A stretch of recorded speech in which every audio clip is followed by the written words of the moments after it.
ఇటు రైతు బంధు ఇవి రావు ప్లస్ ఈ ఓట్లు ఏ వద్దు ఆడు కనీసం వద్దు కొంటే చాలు. రైతు బంధు సంగతి దేవుడెరుగు. ఇప్పుడు ఆ బోనస్ ఆయన ముఖానికి అంత ఇచ్చేంత లేదు.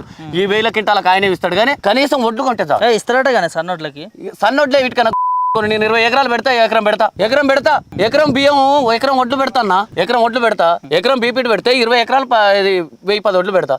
ఏమిటికి ఎకరానికి ఒడ్లు బోనస్ ఇస్తే ఏమిటికి ఇవ్వకపోతే వీటికి వాడు ఎందుకు ఇస్తున్నాడు మరి సన్నోట్లకి? వాళ్ళకి తెలియాలి. గవర్నమెంట్ నుంచి ఆయనగా మెసేజ్ పెట్టింది.